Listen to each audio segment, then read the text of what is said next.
धार्मिक और शैतानी ताकतों के बीच संघर्ष ने अनगिनत पंथों और परिवारों को नष्ट कर दिया है। नहीं तो इतने सारे फाउंडेशन एस्टैब्लिशमेंट साधक नहीं होते। हालांकि शैतानी युद्ध क्रूर था, लेकिन इसने अचानक कभी न बदलने वाले सामाजिक पदानुक्रम को ढीला कर दिया, जिससे साधकों को उन मौकों का फायदा उठाने का मौका मिला जो असल में इस अफरा तफरी में उनके नहीं थे। दुर्भाग्य से ये आखिरकार बहुत कम था।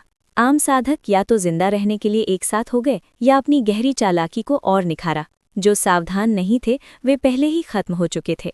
उदाहरण के लिए लेवल 31 पर ज़ियाओ परिवार के दादा और पोते हान ली से मिलते ही तुरंत अपना सामान पैक करके रातों रात भाग गए। वो व्यक्ति एक फाउंडेशन एस्टैब्लिशमेंट एक्सपर्ट था, जिससे हम साधक शायद ही जुड़ पाते।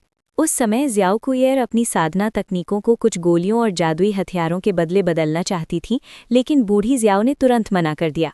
कुइएर, लोग धोखेबाज हैं। क्या होगा अगर वो इंसान हमारी चीज़ें ले ले और फिर उसे छिपाने के लिए हमें मार डाले? इन शब्दों के पीछे एक बूढ़े बदमाश साधक का खून और आंसू है। साधना की दुनिया में ताकत सबसे ऊपर होती है और बदमाश साधकों के बीच लगभग कोई नियम नहीं होते।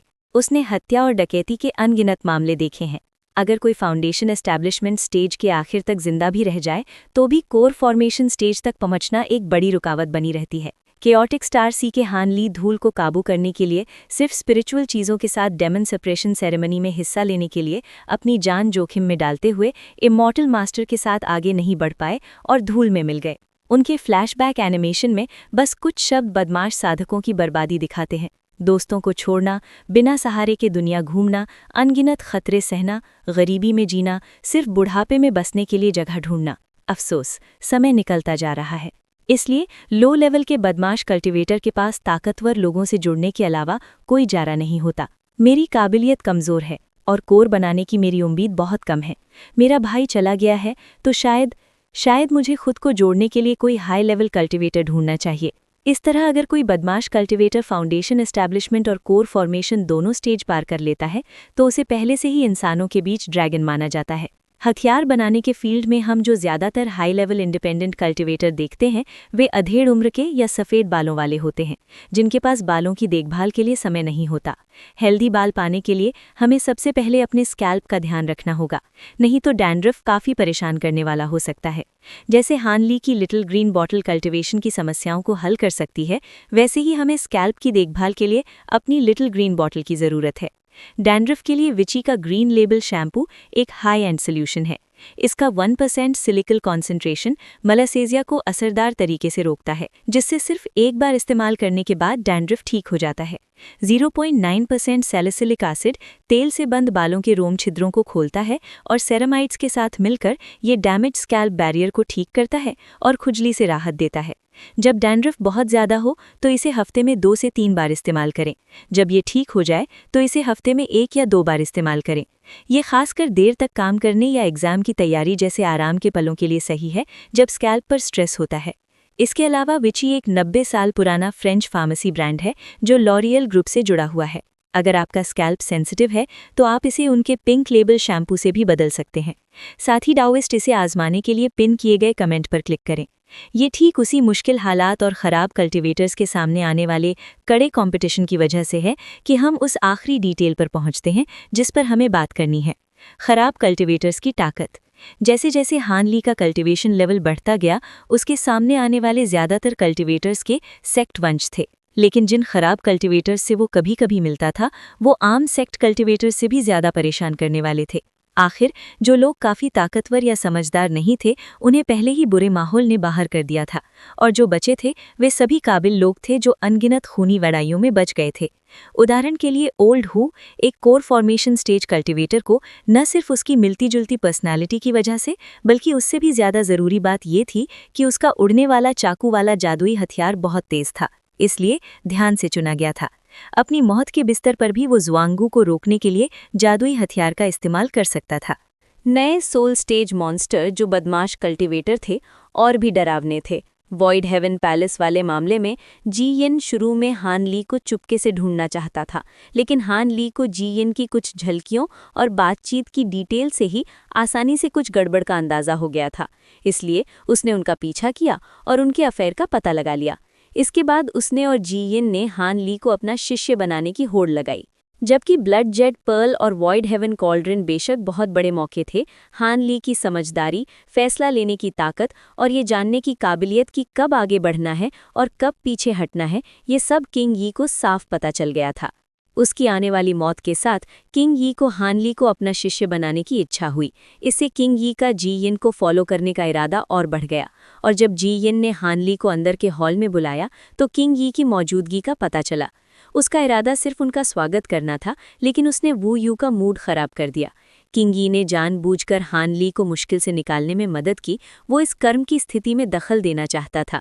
इससे पता चलता है कि किंग यी की सभी लाइनें छिपे हुए मतलबों से भरी हुई थीं। वो जानता था कि जी यिन धमकियों का सहारा लेगा, और उसने खास तौर पर हान ली को चेतावनी दी।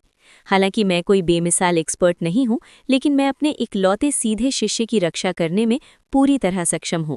हालांकि उस समय हान ली इस ईमानदारी को नहीं समझ सका और फायदे और नुकसान देखने के बाद केवल जी यिन का शिष्य बनने का विकल्प चुना।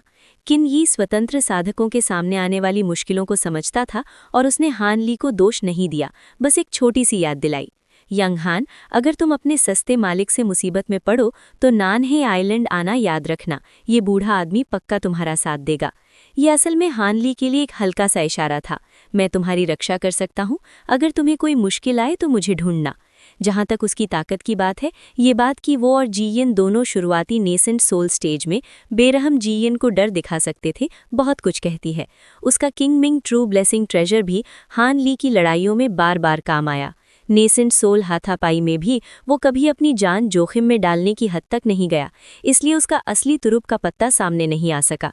उसमें एक ताकतवर आदमी की छिपी हुई तेजी और होशियारी है, साथ ही एक बदमाश कल्टीवेटर की होशियारी और सहनशीलता भी। हान ली को उसकी मदद के लिए लाने में उसकी भूमिका के साथ प्रोडक्शन टीम जानबूझकर उस व्यक्ति को दिखा रही थी जिसे हम सबसे अच्छे से जानते हैं। क्या हान ली भी एक ताकतवर आदमी नहीं था जो एक बेरहम बैकग्राउंड से धीरे धीरे ऊपर चढ़ा था? उनका स्पिरिचुअल रूट टैलेंट, खतरनाक लड़ाइयाँ और अनगिनत मुश्किलों से मिली ताकत। उस दिन हेवनली क्वेश्चनर का पूछा गया सवाल मेरी याद में साफ साफ मौजूद है। तुम बदमाश साधक कुछ भी नहीं हो, बस कुछ घटिया लोग हो। तुम अपना घमंड दबाने और लो प्रोफाइल रहने के लिए डिवाइन आर्टिफैक्ट्स पर निर्भर रहते हो। मुश्किल से फाउंडेशन एस्टैब्लिशमेंट और कोर फॉर्मेशन तक पहुंच पाते हो। क्या तुम सच में सोचते हो कि तुम साधना के रास्ते पर चलने और दुनिया से सवाल करने के लायक हो? बदमाश साधकों को जो मुश्किलें आती हैं, वे असल में हान ली के अपने संघर्षों की झलक हैं। एक नकली स्पिरिचुअल रूट टैलेंट को नेसेंट सोल स्टेज तक पहुंचने के लिए 200 सालों में कितनी मुश्किलें और तकलीफें झेलनी पड़ती हैं। स्पिरिचुअल जड़ों वाले एक बदमाश साधक के लिए इस पॉइंट तक पहुंचना मेरे मास्टर के लिए सच में एक मुश्किल सफर रहा है। बदमाश साधक शब्द रास्ते पर अनगिनत साथी साधकों को दिखाता है, और खुद हान ली के लिए ये 200 सालों की अटूट लगन को दिखाता है। बदमाश साधक का रास्ता असल में एक अकेला सफर होता है, जो मुश्किलों, कमजोरियों और यहाँ तक कि हार मानने के पलों से भरा होता है। ये भावनाएं सभी इंसानों में आम हैं। कई लोग इसलिए गिर जाते हैं क्योंकि ये रास्ता अपने आप में क्रूर है, कोई आपको बचा नहीं सकता, और आखिर में आप सिर्फ खुद पर ही भरोसा कर सकते हैं। लेकिन इस रास्ते की कीमत इसकी मंजिल से कहीं ज्यादा है। हालांकि हर कोई हान ली नहीं बन सकता, लेकिन मास्टर हे का पक्का इरादा और उस बूढ़े साधु साधक का साल दर साल अमर होने की लगातार कोशिश ही इसका जवाब है। थकान के पलों में फिर से उठने की वजह ढूंढना, लंबे अंधेरे में भी कभी न टूटने वाले यकीन को थामे रखना, ये अपने आप में बहुत खास है। जो साधु साधक किसी ऐसे कोने में जहां कोई न दिखे एक कदम आगे बढ़ाने का फैसला करता है, उस पल में वो आम चीजों से आगे निकल जाता है। शून्य से गुजरने का ये सफर अनगिनत मुश्किलों से भरा है। कौन समझता है? बस किसी दिन फिर से मिलने की उम्मीद में। साधना गायब होने की ओर ले जाती है, हमेशा बचाने की कसम। कुछ भी दूर नहीं फेंकना है, आखिर में आम फिर भी बहुत खास।